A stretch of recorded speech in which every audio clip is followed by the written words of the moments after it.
Hello and welcome to the latest edition of the Formbook. It's the final big flat fixture of the meeting in Ascot on Saturday. It's QIPCO British Champions Day. So before we turn our attention to the jumps with a brand new Formbook for all that the jump season has to offer, why don't we go around one more time on the flat?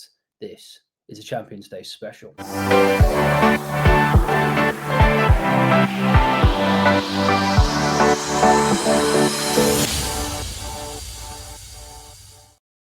Yeah, thanks for your company. And remember, you can watch every race from British Champions Day live on Racing TV this weekend. 7 races this year with the addition of the 2-year-old Condition Stakes, which is the second race on the card. Bit of housekeeping before we begin. If I can find the graphic.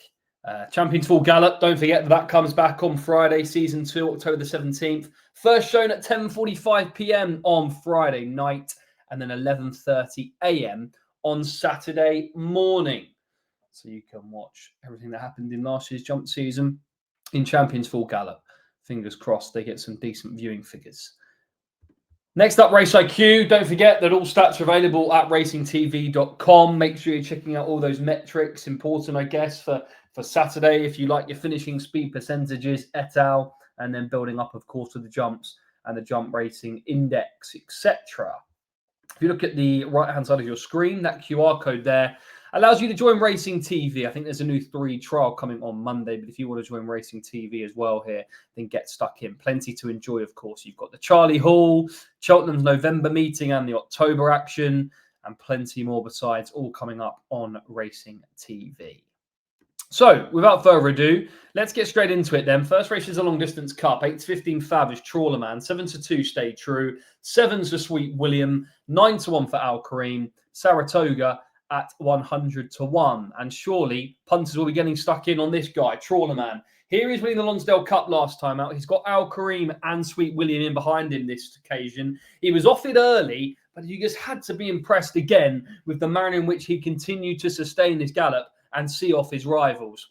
I think he's going to be pretty tough to beat in this contest. He's obviously won it before back in 2023, beating Kyprios, third in the race last year, but obviously without his old rival, he's won his last 3, including the Ascot Gold Cup, and then was impressive when landing the Lonsdale Cup last time out. So, look, I think he's had a nice gap between his races as well, and with the good ground forecast, everything looks to be in his favour. Sweet William, obviously, he's seen the backside of him on a couple of occasions this season. He did, of course, win the Doncaster Cup last time out, but again, he's going to have to improve if he can get the better of his stable companion. Only other horse to mention is Stay True. He comes into this, of course, having finished 4th in the Great Voltager and then 3rd in the St. Ledger itself. Now, of course, he's in receipt of £7 from his rivals, being a 3-year-old, along with his stable companion and likely front runner Saratoga. Look, he's a horse who continues to improve with every run. I thought it was a very good effort in the St. Ledger, only beat a length and a half, wasn't beaten far here as well in the Great Voltager, but on all known form, he's off 113. Trawlerman's off 121. So he's got plenty to find, you'd have to feel, if he's going to lay gloves on the Godolphin Superstar stayer in this contest. So that's the opener. I think not much more to say, really. I think it's hard to get past Trawlerman. That's at 12:55. Next race on the card is the 2-year-old Condition Stakes. Now added this year, 4-7 Fab is Words of Truth, 6-1 for Division, 7's for Mission Central, 12-1 for Kansas and Sir Albert, 16-1 for Ardisia and Siren Suit, 40's Gentle George and Super Soldier, 66 is Agoli, and 3 roughies there at 80-1. Now, for many, they might be going for the Godolphin double here with the shorties and backing Words of Truth. Now, let's have a look at this very, very impressive performance at Newmarket. This horse has won 3 of his 4 starts, was beaten on debut by Humility, was gelded, and obviously since beating Watch Your Snoop here, he's gone on to beat Into the Sky with a good performance in the Mill Reef. And you had to be impressed with the way that he stayed on in the closing stages to get past the front runner. He's clearly got a high cruising speed, this horse, beautifully bred, being a half-brother to Ancient Truth, who himself was a Group 2 winner. And it is pretty hard to oppose his chances based on what he's done so far and, of course, the form that he's shown. Another horse you could potentially give him something to think about is Division. Here he is winning last time out. But again, he's probably a horse who's going to have to improve on this win in the Rockingham. That's not to say that he can't. I'd take a chance at a bigger price on Ardisia. Now, we saw this horse winning the 2-year-old trophy. He's been kept busy this season, but I've been impressed with him. And he did it again nicely here on this occasion, winning by half a length. He'd also won at Ayr. He's progressing with every run. And look, in a wide open race, I'll take a chance on the 2-year-old gelding who continues to progress with every run. That's Ardisia. 16-1. I do think Words of Truth is going to be pretty tough to beat in this contest, but Ardisia, he gets the vote for me in the 130. But for many, you can understand why they'd be going in on the Godolphin double. So Ardisia there, each way at 16-1, but Words of Truth is a very solid 4-7 favourite, and it's pretty hard to poke holes in his form. Next up, the Champion Sprint. 3-1 favourite is Lazat. 5-1 Big Mojo. 6-1 Kind of Blue. Montasib at the same price. Raefka at 10s. Flora of Bermuda at 11s. Ines Sheeran at 12s. Art Power, King Kuan, Witness Stand at 20s. No half measures at 25. 33-1 Rosie Affair and 10 Bob Tony. And 50-1 bigger the remainder. So a maximum field of 20 go to post for this. You can get a few shocks in this Champion Sprint, and given the form so far this year of the sprinters, it's been very hard to get a real good gauge on them. Of course, Lazat was a good winner at Ascot earlier on this season, as Fora, of course, has won the number 4 but now the Prix de l'Abeille, and Big Mojo won the sprint. So it's been a bit of a mixed bag. Let's take a look first then at the victory of Big Mojo in the Sprint Cup, in which Lazat is 5th on this occasion. There he is, you can see in the Wafdan stilts. Disappointing, really. Only beaten 2.5 lengths, but this was a good performance by Big Mojo. Back to something akin to his best by powering clear in the closing stages. Of course, he's a 3-year-old. He's not in receipt of as much weight this summer. He's in 9 stone 3. Lazat's at 9 stone 4. But at the same time, this was still a good performance by Big Mojo. And there's no doubting, now he's got his head back in front, that there might just be a little bit more to come. Lazat is interesting for James Doyle because comes into it, of course, having impressed at Ascot when scoring in the Queen Elizabeth II, the Jubilee Stakes. Then was second at Deauville in the Maurice de Geest. And then, as we just saw there, when even money favourite, only 5th at Haydock. Maybe the return to Ascot might unleash more progression again. I've had slight concerns, really. I'd probably be taking him on. He's run 5 times this season. He's had a bit of a gap between his last couple of races. So I don't think he's going to be coming towards the end of a tiring season. But I still just have slight concerns about that performance last time out. He was well beaten on that occasion. And maybe he's just worth taking on at around 7-2. Big Mojo's had a busy year. That would be the concern I've got. April, May, June, July, August, September. I know he's a sprinter. I know he's pretty robust, and he did it nicely on that occasion. But don't forget he went off 16-1. He hadn't been firing on all cylinders, I felt, throughout the rest of the season. So look, I'm happy to take him on that occasion. I know he was second to no half measures in the July Cup. But just look at the price of that horse in this race. He's at 20-1 after disappointing last time out. Montasib is probably one who's going to have a few fans because he's obviously been lightly campaigned this season. Just ran the once, and he was a good third eye catcher behind First Instinct at Newbury. But he was only 5th in this race last year. And with that in mind, the horse I'm going to be with is Kind of Blue. You can see Art Power is another horse who ran in this last year. He was ultimately well beaten. But Kind of Blue has just kept up solid form again this season without actually getting into the winner's enclosure. As we saw, second to Big Mojo, was third at the Curragh on the race before that, but seems to come alive at Ascot, only won this by a head. Look, I just think there could be a little bit more still to come from this 4-year-old who's been pretty lightly raced so far this season and back at a track that he clearly excels at, given he's already run solid races in defeat, including in the Sprint Cup. There might just be a little bit more to come from Kind of Blue. He won that on soft. Of course, it's not going to be as firm on that. It's not going to be as giving on this occasion. But look, I still think Kind of Blue makes appeal at an each way play because I think 6-7-1. I'll have a bit of Kind of Blue at that price. Next race to look at then is the 245, which is the Fillies and Mares. Kalpani, your defending champ, is a 94 Fav. A Strange at 4-1. Wardar at 11-2, Kisisana at 8. We might take the long way at 10s. 12s for Bedtime Story, Daniel and Latakia. One Look is also the same price, 25-1, bar those. So we'll start with Kalpana. She, of course, comes into this. A few people questioning the ride that she received in the Arc. But it's been a tricky enough season, you'd have to say, for Kalpana. A lot of stuff hasn't really gone her way, but she was, of course, impressive when in winning this race 12 months ago. And there's no doubting that she's got plenty of ability still. But I think based on what she did last time out, there are a couple of concerns. So here is Kalpana's victory in the Fillies and Mares last year. Powering clear in good style in the closing stages. Look, she's a very versatile filly, and you'd have to think maybe we still haven't seen the optimum best of her so far this season. Some good runs in defeat, but yet to get ahead in front. Second to Javelotto was disappointing in the September Stakes, but of course second to Calandagan in the King George. Look, there's no doubting her ability. She was impressive in this race last year, and plenty will be siding with her, and I can understand why. Another horse to look at is this one on the outside in the yellow silks. That's Wardar, who comes into this having been very impressive, I thought, when landing the Lily Langtry. Only a 3-year-old, impressing with every run. Sees off Danielle on this occasion by 3/4 of a length over the 1 mile 6. Will be suited by the drop back to 12 furlongs here, and has clearly been kept fresh for this assignment following her win in the Lily Langtry. So she commands plenty of respect. Another horse's bedtime story, though. Interesting, I think, because this horse, over 1 mile 4, on good ground, has been kept busy this turn. That's the only slight concern I've got for the daughter of Frankel. She was 7th to Consent last time out, but on good ground, maybe over this 1 mile 4, it might just prove her optimum. So a couple of quid each way on her might not go amiss, but she, again, is one that you've got to take on trust after a busy season.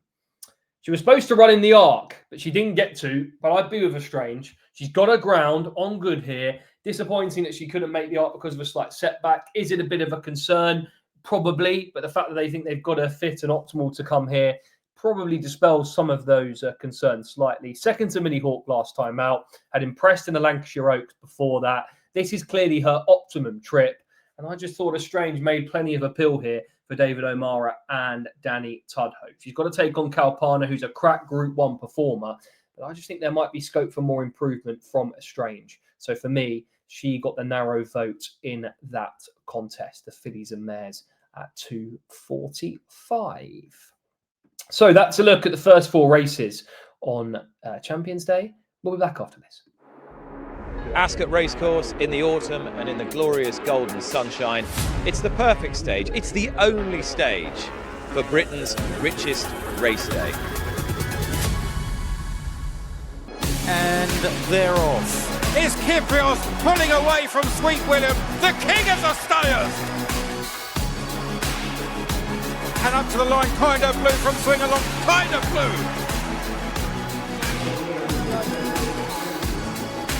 And Kalpana is an impressive winner of the Fillies and Mares. And the champion Milo Sharon wins on Champions Day. And Amos is getting up for Shadwell to win the QIPCO champion.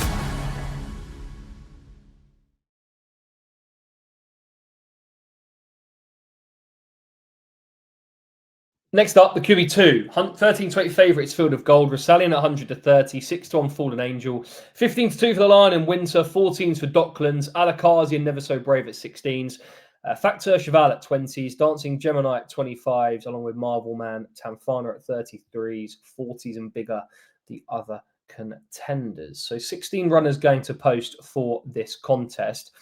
Let's start, shall we, with Never So Brave, who sees off Rosallion here in the city of York. Rosallion over 7 furlongs. Clearly wasn't an ideal trip. Desperate to get a run into him. Never So Brave continues to progress with every run. And you had to be impressed with this effort at York. Clearly a horse who's in a rich vein of form. And there's no doubting, still off a mark of 117, there could be scope for more improvement in Group 1 company from Never So Brave. I think you had Marinoa Charlie, of course, finishing in the places there as well. That horse has gone on to frank the form as well.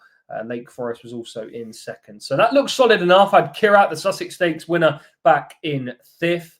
Interesting, of course, over the miles, Never So Brave. Has a win on the CV this year over the round course at Ascot over the mile. But is it a horse who's probably optimum at 7 furlongs? Look, we'll find out on Saturday. Couple of others to mention at bigger prices. Well, Alakazi's one I like each way. This horse comes into on the back of this good effort in the solo no away stakes, if you can say that, at Leopardstown. Powering Clear is a big, scopy individual. Put him up here on the Formbook Irish Champions Weekend show. He's got his ground again. Oh, I just loved his attitude here. He's going to have to step up. This was a Group 2, but he's progressing with every run. I just think he might be able to outrun his odds of around 16-1. That's Alakazi.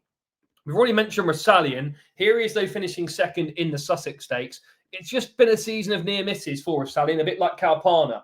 Beaten the short head last time out at Longchamp. That, of course, came in the Moulin. Was fourth to Never So Brave at York. Second here in the Sussex. Second in the Queen Anne. Will he finally get his day in the sun and the first victory this season back here at Ascot? He's got his claims. I think he'll run well again. I just think he might just find a couple too good. Fallen Angel could be one of them. This horse comes into this on the back of landing a Group 1 hat-trick. Powering Clear again in the Sun Chariot last time out. She, again, is in a deeply rich vein of form, having bagged that hat-trick, having supplemented victories at Deauville and a good win at Leopardstown as well, seeing off Blue Bolt here on this occasion. Look, it's very folly to dismiss a filly when she's in this form. I think she might be the biggest danger to the main selection, which is going to be Field of Gold. He's been given that break, having disappointed last time out. I just think maybe they've got him back to his best. Hasn't been seen, of course, since finishing fourth to Kirat. He was deeply impressive at Ascot on his previous run at the track when scoring in the St. James's Palace. Again, he'll be suited by the fast ground. And look, I just think Field of Gold, given he's coming into this a fresh horse, commands plenty of respect. So he gets my vote in the QE2. Field of Gold, I do like Alakazi each way. Hopefully that horse can run a big race. And I'm sure given the number of runners, 16 runners, there might be a few firms who are offering 4 places to try and entice punters.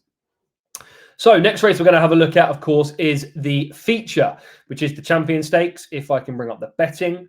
7-4 Thav is Ombudsman, Delacroix at 5-2, Calandagan at 3s, Economics at 10s, Al McCann at 16s, Fox Legacy at 20s, Al Merrick and First Look at 25s, Prague at 100. Then you've got the pacemakers. Godolphin's Devil's Advocate 125-1, and Aidan O'Brien and Ballydor's Mount Kilimanjaro at 150-1. Right, let's start with the key players, shall we, this time? Let's have a look back at the Jumpmont first. Here is Burgh Castle going about his job. Ombudsman and Delacroix in behind here. You've also, of course, got the Arc winner, Darius, in the Aga Khan Silks. Disappointing on this occasion. But look, Ombudsman gets first run again on Delacroix on this occasion, and he runs down his pacemaker with a potent turn of foot in the closing stages. I think that was most impressive here. Just when he angles inside of Burgh Castle, just look at that immediate acceleration of pace. And again, he's got a pacemaker again in this race. I think it might suit him, and you have to say he was well on top of the line here. Delacroix had absolutely no answer. But he did get an absolutely filthy ride from Sumion in the Irish Champion, where he absolutely cruises past his stable companion and then powers clear in very, very good style. There's no doubting this was, for me, a career best, even better than his Eclipse win, purely with the manner in which he stayed on in the race and then picked up to see off Anne Martin good style. Got a great ride from Sumion on that occasion, had a pacemaker. They've obviously got another one in for him here today. But he's had a long season. That would be my big concern with Delacroix. I think I said it going into this race, but he proved me wrong on that occasion. But he's been on the go since March. Now here at the back end of October, I just think it might be one race too many. Look, he's so important to them now in terms of Coolmore from a stallion perspective. Great that they've decided to roll the dice and take on Ombudsman for what will be their third clash. He might just find that horse too good again. But we saw this performance at Sandown when he powers past Ombudsman in the closing stages to win the Eclipse. But William Buick thought he had it tied up everywhere but the line. It was just a miraculous ride from Moore to get Delacroix up in the closing stages. No doubting he's still got that latent talent on the back of that Irish Champions win. But I'd be willing to take them both on here with Calandagan. Second in the race last year, he had a nightmare passage under Stefan Pasquier. I think this time around, hopefully, if he gets the gaps at the right stages, doesn't meet traffic, he's still pretty versatile. Of course, his Group 1 wins have come over 1 mile 4 in recent times, including in the King George, but he's as effective over the 1 mile 2. He's already a dual winner now at Ascot, having won the King Edward VII and now the King George. It's clearly a track which he really likes. He's been kept fresh for this. And for me, I think Calandagan makes plenty of appeal at the prices. At 3-1 compared to the other two big guns in there, I'd be willing to side with him instead of Ombudsman and Delacroix. Economics, you saw him there. That's the last time we saw him run, was in the Irish Champion Stake, and finishing 6th, having previously won the Irish Champion. It's going to be a tall order for him, in my opinion, to come off first start of the season and win this event. But great to see Economics back on the track. Who else have we got VT of? Almeric was a good winner at Ayr last time out in the Doonside Cup. Look, I think this horse is going to have to progress again if he's going to have any chance of upsetting the apple cart. Whilst Almacam is another, of course, who's already seen off Ombudsman this season in the Brigadier Gerard. He'll be suited, I think. The ground won't be a problem for him. And he's, again, open to a bit more improvement, you still think. I mean, finished 3rd behind Byzantine Dream last time out. But it also disappointed, I felt, when he was beaten by Royal Champion at York. Fox Legacy is another horse who's progressing with every start. PJ McDonald rides this one, comes into having scored at York and then easily winning at Goodwood last time out. But again, will have to improve. They're two bigger prices, along with Almacam, who could be respected, along with the Andre Fabre trained First Look. But I think overall, I do like the chances of Calandagan to win the Champion Stakes. So there you go. 3-1. I'll be with Calandagan in that contest. Japan's legacy of beauty lives in all we do. Rare sensibilities and breathtaking skill show the way to the finish line. That beauty and that power take you to another world. Racing is art. Japan Cup, you can watch that live on Racing TV. Right, final race to preview is the Balmoral. 9-2 favourite is Native Warrior, 6-1 for Crown of Oaks and Shout, 7-1 Fifth Column, 9-1 Ari Saig, 12-1 Cerulean Bay and Greek Order, 14 to Greater Claim, 16 Holloway Boy and Witch Hunter, 20-1 and Bigger the remainder. Right, last few VTs to show you. Why don't we start with Native Warrior's 3rd at Goodwood? This horse comes into this having scored, of course, at the races tracks recently, 2 wins at Ascot. So clearly, it's a track that he likes. Jamie Spencer's been on board for both of those. James Dorr is back aboard today. Here he was finishing 3rd to Greater Claim under Christos Soumion at Goodwood. Look, he was impressive at Ascot last time out, off 103. He's now off a mark of 110. There might still be stacks more to come from him, and he is respected. Native Warrior at the top of the market. Maybe there's a couple in this who might just give him a little bit to think about. First horse on is Shout. Now, this horse comes into this having impressed over course and distance last time out under Oisin Murphy, scoring by 2 3/4 lengths. Clearly enjoyed the softer ground on that occasion. Not going to be as soft on this occasion, but still did it nicely off 91. Gone up to a mark of 100 for Simon and Ed Crisford. And there's no doubting he's got talent and he could be open to stacks more improvement. That is Shout. Fifth Column's been kept busy so far this season. Here he is winning at York. He comes into this, put him up, I think, last time out. He was disappointing at Newmarket. He was well beaten, 8.25 lengths in the Cambridgeshire. But if he can rediscover a pick of his best form, including this win at York, there might be more to come. But again, he's had a long enough season and might just be worth opposing at the current prices. 2 selections for me in this contest. First one is Crown of Oaks. He's a horse I've liked for a long time. I thought at one stage he might have classic potential, the son of Wootton Bassett. He was gelded and then scored here at Ayr and then won at Ascot in nice style and then was 3rd in the big handicap at the Curragh last time out. I think dropping back to a mile is not going to be a big concern. He's got a decent high cruising speed. And I think there could still be a scope for more improvement off his current mark of 99. And the other horse, well, in the Balmoral, you've always got to fear David O'Mara. And Cerulean Bay makes appeal here. This horse comes into this on the back of 2 wins, both at Goodwood. Has got a bit of a penchant for Goodwood, but was 2nd at Ascot earlier on this season. Has been kept busy. That would be the major concern. Has had, I think, nearly 10 runs so far this year. He's off a mark of 100. But look, maybe there could still be a little bit more to come from Cerulean Bay at around 12 to 1. So that's the two selections there in the Balmoral, Crown of Oaks and Cerulean Bay each way at 12 to 1. So that's a look at all the racing then on QIPCO British Champions Day. Remember, you can watch all the action live across Racing TV. Selections one more time for you. Trawlerman in the opener, Ardisia each way in the 2-year-old, in the sprint, Kind of Blue each way, Estrange in the fillies and mares, Field of Gold in the QE2 and Alakazi each way. Kilandigan in the Champion Stakes, Crown of Oaks in the Balmoral, along with Cerulean Bay each way. So taking on a couple of the big favs. Well, let's see how we get on. Remember, you can watch every race from British Champions Day live on Racing TV. And as I mentioned, Champions Full Gallop returns tomorrow evening, 10:45 p.m. on ITV1, and then you can watch it again at 11:30 a.m. on Saturday.